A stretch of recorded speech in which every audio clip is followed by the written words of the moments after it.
Baik, Assalamualaikum warahmatullahi wabarakatuh. Kenalkan saya Ivan Kurniawan dari Universitas Cyber Asia.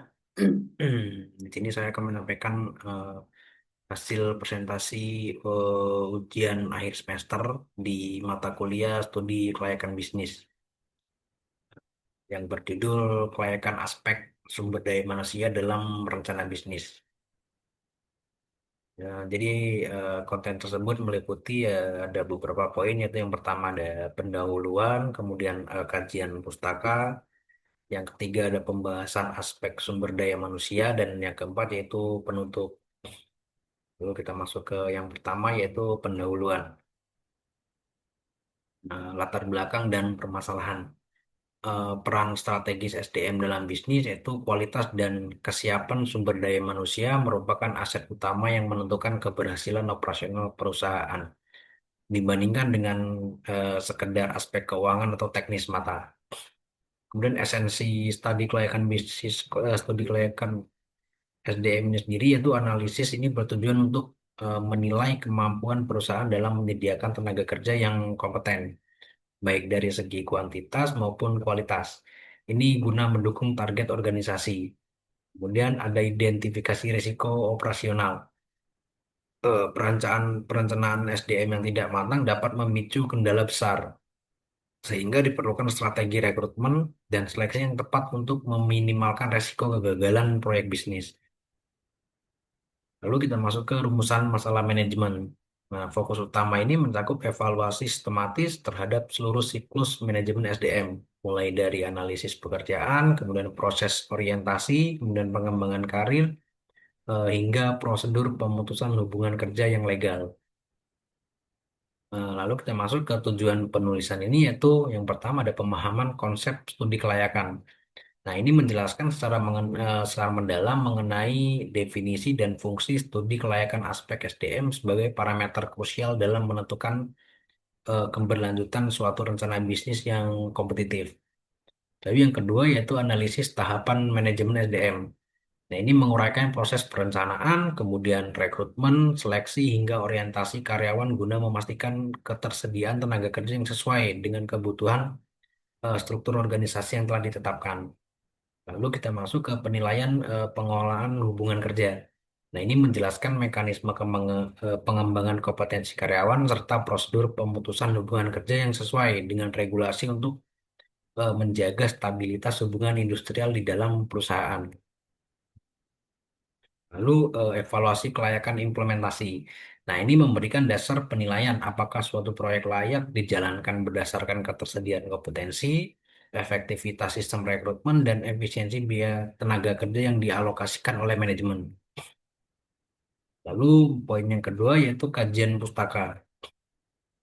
Dan definisi studi kelayakan itu yang pertama ada penilaian komprehensif rencana usaha, merupakan aktivitas sistematis untuk mengevaluasi apakah suatu proyek bisnis layak dijalankan dengan mempertimbangkan berbagai parameter fundamental seperti aspek pasar, kemudian teknis, keuangan, kemudian hukum, lingkungan, hingga kesiapan sumber daya manusianya itu sendiri. Lalu yang kedua ada analisis integratif keberhasilan bisnis. Nah, ini mencakup proses identifikasi peluang dan resiko melalui kajian mendalam terhadap elemen operasional dan manajerial. Nah, ini bertujuan memastikan bahwa seluruh aspek pendukung bisnis dapat berintegrasi secara harmonis untuk mencapai tujuan organisasi yang ditetapkan. Lalu yang ketiga itu penentuan kelayakan operasional perusahaan. Nah, ini berfokus pada penilaian kesediaan dan kualitas komponen pendukung usaha, sehingga pengambilan keputusan strategis dapat didasarkan pada data objektif mengenai potensi keberhasilan dan keberlanjutan proyek bisnis dalam jangka panjang di pasar kompetitif. Lalu kita masuk ke konsep manajemen SDM. Nah, integrasi daya pikir dan fisik. Ini mengacu pada kemampuan terpadu individu dalam organisasi yang dikelola secara optimal melalui fungsi perencanaan, analisis pekerjaan, serta struktur organisasi yang jelas guna meningkatkan produktivitas dan efisiensi operasional perusahaan. Lalu yang kedua itu manajemen siklus hidup karyawan. Ini meliputi proses strategis mulai dari penarikan kandidat melalui rekrutmen dan seleksi objektif, kemudian pemberian kompensasi yang adil, hingga pelaksanaan orientasi dan pelatihan yang bertujuan untuk menyelaraskan kompetensi staf dengan budaya serta kebutuhan perusahaan itu sendiri. Lalu yang ketiga itu pengembangan dan retensi tenaga kerja. Nah, ini menekankan pada fungsi penguatan kualitas internal melalui program workshop, kemudian coaching dan seminar guna mempertahankan talenta unggul, kemudian serta pengelolaan pengakhiran hubungan kerja yang profesional sesuai dengan koridor hukum ketenaga kerjaan yang berlaku. Lalu yang ketiga itu pembahasan aspek sumber daya manusia. Kita masuk ke perencanaan dan analisis jabatan, mengidentifikasi kebutuhan tenaga kerja secara sistematis. Nah, ini menentukan jumlah dan kualitas personil yang diperlukan agar operasional bisnis berjalan optimal sesuai dengan target yang telah ditetapkan oleh manajemen perusahaan. Kemudian menyusun struktur organisasi yang fungsional, kemudian membangun kerangka kerja yang jelas untuk mendukung alur kerja organisasi, serta memastikan pembagian wewenang dan tanggung jawab terdistribusi secara efektif kepada seluruh anggota tim. Kemudian menetapkan deskripsi pekerjaan yang komprehensif, yaitu menguraikan tugas dan tanggung jawab spesifik terhadap di setiap jabatan guna meminimalkan tumpang tindih peran dan meningkatkan efisiensi kerja di dalam lingkungan internal perusahaan. Lalu merumuskan spesifikasi pekerjaan yang tepat. Nah, ini menentukan standar kualifikasi mencakup pendidikan, kemudian pengalaman dan keterampilan khusus agar individu yang menempati posisi tersebut memiliki kompetensi yang sesuai dengan tuntutan kebutuhan bisnis itu sendiri. Kemudian kita masuk ke rekrutmen dan seleksi karyawan. Melaksanakan proses rekrutmen yang komprehensif, itu perusahaan mencari dan menarik calon tenaga kerja berkualitas melalui jalur internal seperti promosi dan mutasi, maupun jalur eksternal melalui media sosial, situs lowongan, kemudian serta lembaga pendidikan guna mendapatkan kandidat terbaik. Kemudian mengimplementasikan terhadap seleksi yang sistematis. Nah, proses pemilihan ini dilakukan melalui serangkaian tahapan mulai dari seleksi administrasi, kemudian tes kemampuan, kemudian psikotes, hingga wawancara mendalam untuk memastikan calon karyawan ini memiliki kompetensi yang sesuai dengan kebutuhan dan budaya organisasi itu sendiri. Kemudian menjamin objektivitas dalam pengadaan tenaga kerja. Nah, pelaksanaan rekrutmen ini dan harus dilakukan secara transparan dan objektif guna menghasilkan sumber daya manusia yang kompeten yang nantinya akan mendukung produktivitas serta efisiensi operasional dalam proyek bisnis. Kemudian melakukan pemeriksaan kesehatan dan penawaran kerja. Nah, sebagai tahap akhir seleksi, perusahaan melakukan verifikasi kondisi fisik calon pegawai dan memberikan surat penawaran kerja yang jelas untuk mengikat tenaga kerja secara formal sesuai dengan kualifikasi yang ditentukan. Lalu kita masuk ke orientasi pelatihan dan pengembangan. Pelaksanaan adaptasi lingkungan kerja. Nah, ini melakukan orientasi untuk membantu karyawan baru memahami profil, kemudian struktur organisasi, serta kebijakan perusahaan ini. Nah, proses ini bertujuan agar tenaga kerja dapat segera menyelaraskan diri dengan budaya dan regulasi kerja yang berlaku secara efektif. Lalu kemudian kita masuk ke peningkatan kompetensi melalui pelatihan.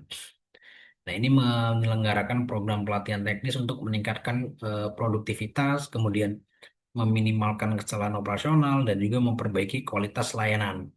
Kegiatan ini memastikan bahwa kemampuan karyawan terhadap relevan dengan standar kebutuhan fungsional yang telah ditetapkan dalam rencana bisnis ini sendiri. Kemudian kita masuk ke strategi pengembangan karir untuk jangka panjang. Nah, ini mengimplementasikan bentuk pengembangan seperti workshop, kemudian seminar, kemudian coaching, serta mentoring untuk mengasah potensi karyawan itu sendiri. Pendekatan ini berperan krusial dalam mempertahankan tenaga kerja berkualitas dan mempersiapkan mereka menghadapi tantangan manajerial di masa depan.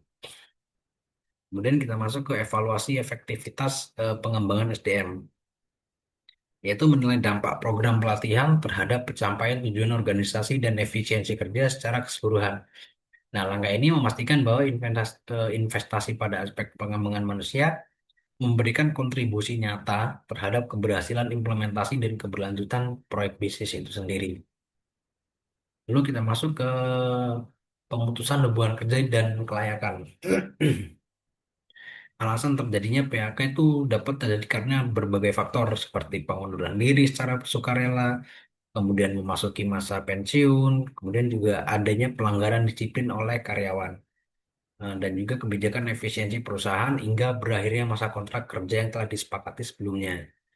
Kemudian kita masuk ke kepatuhan terhadap regulasi ketenagakerjaan. Nah, pelaksanaan pemutusan hubungan kerja wajib dilakukan dengan mengikuti peraturan perundang-undangan ketenagakerjaan yang berlaku. Hal ini sangat krusial untuk mencegah timbulnya konflik industrial dan menjaga hubungan baik antara perusahaan dengan mantan pekerja. Kemudian parameter kelayakan aspek sumber daya manusia. Proyek bisnis dinilai layak jika mampu menyediakan tenaga kerja yang kompeten, memiliki struktur organisasi yang mendukung operasional, serta menjalankan sistem rekrutmen dan seleksi yang efektif untuk mencapai target produktivitas yang telah direncanakan. Kemudian keberlanjutan program pengembangan dan biaya. Kelayakan juga ditentukan oleh ketersediaan program melalui pelatihan karyawan dan efisiensi biaya SDM. Perusahaan harus memastikan seluruh pengeluaran terkait tenaga kerja masih berada dalam batas kemampuan finansial dan mendukung implementasi bisnis secara komprehensif. Lalu yang kelima itu penutup. Ya, lalu kita masuk ke kesimpulan analisis. Peran sentral kualitas tenaga kerja, ini keberhasilan implementasi proyek bisnis sangat bergantung pada ketersediaan dan kualitas sumber daya manusia. Karena SDM merupakan aset utama yang menggerakkan seluruh aktivitas operasional dari tahap perencanaan hingga eksekusi. Kemudian urgensi pengelolaan sejak dini. Nah, pengelolaan SDM yang efektif harus dilakukan sejak tahap perencanaan awal guna meminimalkan risiko kegagalan proyek yang disebabkan oleh kurangnya kompetensi karyawan atau ketidaksesuaian jumlah tenaga kerja yang dibutuhkan. Nah, kemudian kita masuk ke indikator kelayakan aspek SDM. Analisis menyimpulkan bahwa bisnis dinyatakan layak jika memiliki struktur organisasi yang mendukung, kemudian sistem rekrutmen yang efektif, kemudian program pengembangan yang memadai, serta biaya tenaga kerja yang sesuai dengan kapasitas finansial perusahaan itu sendiri. Kemudian kontribusi SDM terhadap efisiensi. Nah, studi menunjukkan bahwa pengelolaan SDM yang komprehensif mencakup analisis pekerjaan dan orientasi yang tepat, terbukti dapat meningkatkan produktivitas, mengurangi kesalahan kerja, serta mendukung pencapaian organisasi secara keseluruhan. Nah, kemudian kita masuk ke saran operasional, yaitu perencanaan strategis tahap awal. Nah, perusahaan disarankan untuk menyusun perencanaan SDM secara mendalam sejak penyusunan proyek bisnis guna mengidentifikasi kebutuhan spesifik, kompetensi yang diperlukan, serta menyusun struktur organisasi yang fungsional bagi kelancaran operasional. Kemudian objektivitas dalam proses seleksi itu pelaksanaan rekrutmen dan seleksi harus dilakukan secara transparan dan objektif untuk mendapatkan kandidat terbaik yang tidak hanya memiliki kemampuan teknis, tetapi juga sesuai dengan budaya kerja organisasi itu sendiri. Nah, pengembangan kompetensi berkelanjutan yaitu implementasi program pelatihan dan pengembangan seperti workshop atau mentoring perlu dilaksanakan secara rutin guna meningkatkan kualitas pelayanan, mengikuti pengembangan bisnis, serta menjaga agar tenaga kerja tetap kompeten dan berdaya saing. Kemudian kita masuk ke kepatuhan regulasi dan evaluasi. Perusahaan wajib memastikan seluruh kebijakan manajemen SDM, termasuk prosedur pemutusan hubungan kerja, selaras dengan peraturan ketenagakerjaan yang berlaku, serta melakukan evaluasi berkala terhadap kebutuhan tenaga kerja sesuai dinamika pasar. Terima kasih. Baik, saya rasa hanya ini yang dapat saya sampaikan. Lebih dan kurang saya mohon maaf. Selebihnya saya mohon ampun. Khairi, wassalamualaikum warahmatullahi wabarakatuh. Terima kasih, semoga bermanfaat.